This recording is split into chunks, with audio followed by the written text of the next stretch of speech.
Bapak Ibu Saudara-saudara warga GKJ Salatiga Utara dan siapa saja yang merilis YouTube GKJ Salatiga Utara yang terkasih, yang diberkati Tuhan, Shalom.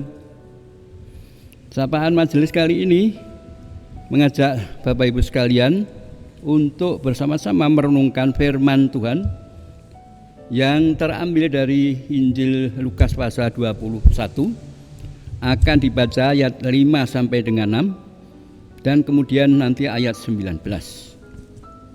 Tapi baiklah, lebih dahulu kita berdoa. Demikian, marilah kita berdoa. Bapa Surgawi, terima kasih atas segala kemurahan dan kebaikan Tuhan yang menyertai kami dari hari ke hari. Kami pulih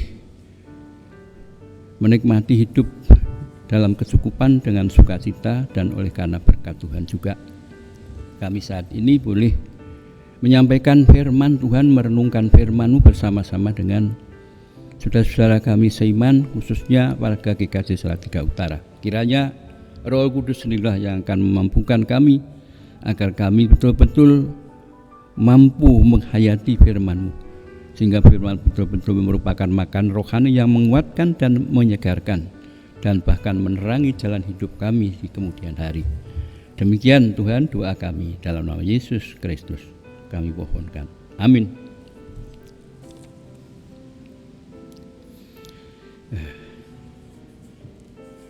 Saya baca, saudara-saudara sekalian, dari Lukas 21 ayat 5 sampai ayat 6. Lukas 21 ayat 5 sampai 6 dan Lukas 21 ayat 19. Itu demikian.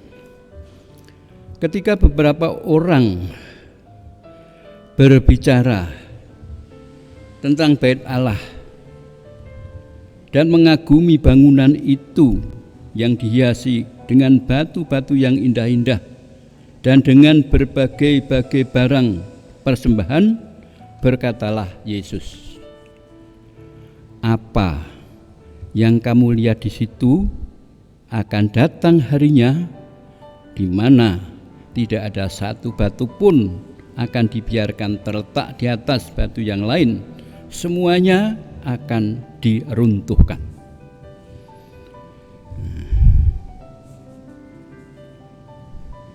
Jadi ini intinya Tuhan Yesus mengatakan apa yang kamu lihat di situ, artinya bait Allah yang kamu lihat, yang megah, yang gagah, yang indah, yang kokoh itu ya akan diruntuhkan. Nah, intinya begitu. Nah, Bapak Ibu sekalian, waktu itu Tuhan Yesus sudah mulai masuk kota Yerusalem. Selama 1 minggu di kota Yerusalem, sebelum ditangkap dan diadili hukuman mati disalib, Tuhan Yesus mengajar banyak hal dan mempersiapkan murid-muridnya untuk menghadapi kejadian setelah kematiannya. Setelah menanggapi orang-orang yang mengagumi bait Allah yang megah, yang kokoh, yang indah, Tuhan Yesus bersabda bahwa bait Allah akan runtuh. Tanggapan Tuhan Yesus ini memang mengawali khotbahnya yang panjang tentang kerajaan Allah yang sedang datang dan hal-hal yang berhubungan dengan akhir zaman. Mengenai bait Allah yang akan runtuh, yang dimaksud ialah bait Allah di Yerusalem yang dibangun Herodes Agung. Pembangunan itu dimulai tahun 20 sebelum Masehi dan sampai zaman Tuhan Yesus masih belum selesai. Bait Allah yang dibangun Herodes ini berdasarkan bait Allah zaman Salomo, tetapi halamannya diperluas sampai kurang lebih 1,5 kilometer. Dibangun di puncak Gunung Muria, dibangun dengan bongkahan batu besar. Menurut Flavius Josephus, sejarawan Yahudi, Ukuran batu itu panjangnya 2 meter, tebalnya panjangnya 12 meter, ya, tebalnya 3,5 meter, lebarnya 5,5 meter. Lalu ruang kudus itu dilapisi emas yang sangat berat. Memang agaknya kemegahan, keindahan, kekokohan bait Allah memang itu suatu prestasi karya seni manusia yang memberi kesan seolah-olah tak akan runtuh untuk selama-lamanya. Tetapi Tuhan Yesus menubuatkan bahwa itu ada waktunya nanti, ya, bangunan itu akan runtuh. Dan memang menjadi kenyataan. Pada tahun 70 Masehi, kurang dari 50 tahun bangunan itu berdiri, bait Allah itu porak-poranda, runtuh oleh tentara Romawi di bawah Jenderal Titus. Bapak Ibu Saudara sekalian, kebanggaan manusia dan kemuliaannya. Nah, ini saya ingin membaca sebuah sanjak ya, yang menanggapi itu, menanggapi ayat-ayat itu. Kebanggaan manusia dan kemuliaannya, pedang dan mahkota tak dapat diandalkan. Apa yang dibangun dengan hati-hati dan karya yang keras, menara dan bait runtuh menjadi debu. Tetapi kuasa Allah waktu demi waktu adalah baitku dan menaraku. Ini bait yang terakhir ini baik sekali.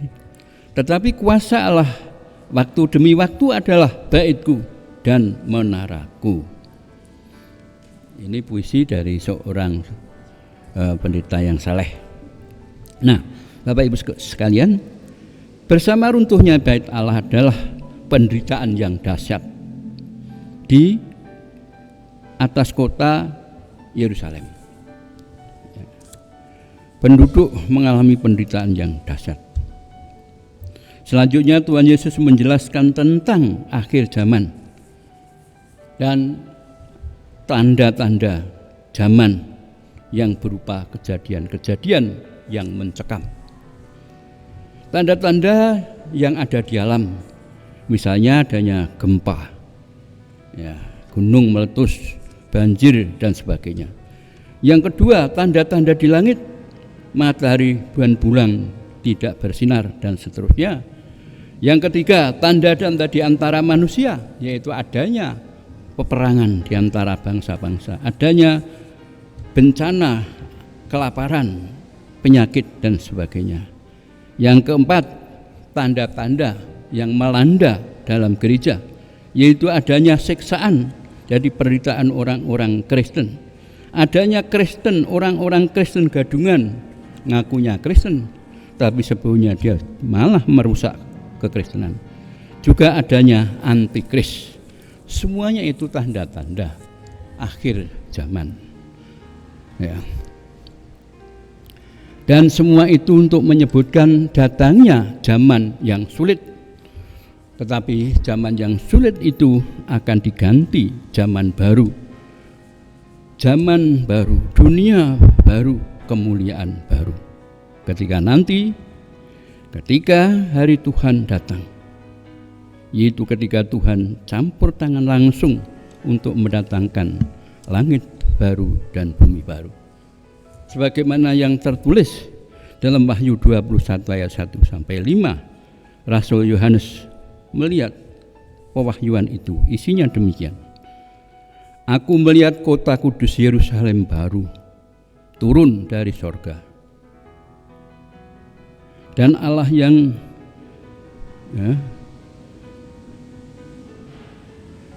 dari Allah yang berhias bagaikan pengantin perempuan yang berdandan untuk suaminya. Kemah Allah ada di tengah manusia, dan Allah akan diam bersama mereka. Mereka menjadi umatnya, dan Ia akan menjadi Allah mereka. Ia akan menghapus segala air mata dari mata mereka, dan maut tidak akan ada lagi, tidak akan ada perkabungan, ratap tangis, duka cita, sebab segala sesuatu yang lama itu telah berlalu. Bagi kita, ya, saudara-saudara sekalian, yang penting ya, adalah sabar dan tabah dalam iman. Tuhan Yesus berjanji, kalau kamu bertahan, artinya bertahan dalam iman, kamu akan memperoleh hidupmu, yaitu hidup kekal. Saya ulang, janji Tuhan Yesus, kalau kamu bertahan dalam iman, kamu akan memperoleh hidupmu, hidup kekal, hidup surgawi.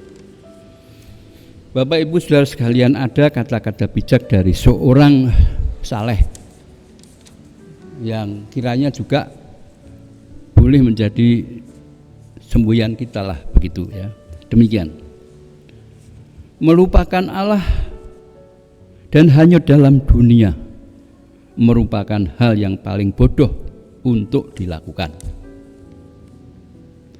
Orang yang bijak, orang yang bijaksana adalah orang ya, yang tak pernah lupa bahwa ia harus siap ketika panggilan itu datang.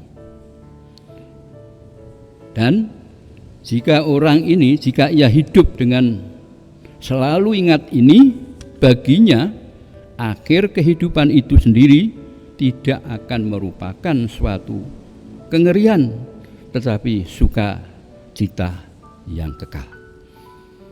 Nah, ini kiranya boleh menjadi semboyan kita juga, ya, tidak pernah lupa, ya, yaitu selalu siap ketika kita sewaktu-waktu dipanggil oleh Tuhan. Nah, kiranya hidup kita senantiasa dinaungi oleh Tuhan, dibimbing, dilindungi, dan dikuatkan, diingatkan terus supaya kita tidak hanyut dalam dunia, tetapi tetap siap sedia sewaktu-waktu Tuhan memanggil kita.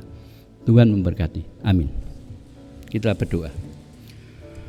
Tuhan Allah Bapa Surgawi, Tuhan Yesus Kristus, yang telah naik ke kemuliaan surgawi yang akan datang kembali untuk mendatangkan kerajaan Allah yang sempurna, membangun langit baru, dunia baru, yang dimana tidak ada maut, tidak ada kesusahan, tidak ada kematian, tidak ada air mata, ada hanya sukacita bersama dengan Tuhan. Itulah yang menjadi penghiburan kami ketika kami di dunia itu merasakan beban yang berat, tetapi diringankan mengingat akan janji-Mu yang indah. Kami percaya janji-Mu akan menjadi nyata dan senantiasa ingin kami pegang.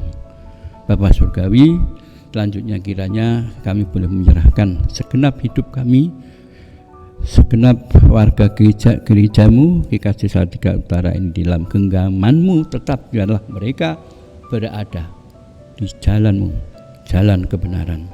Jangan biarkan mereka hanyut ke dalam dunia yang memang tidak dapat diandalkan ini. Demikian Bapa Surgawi, doa kami dalam nama Yesus kami naikkan. Amin.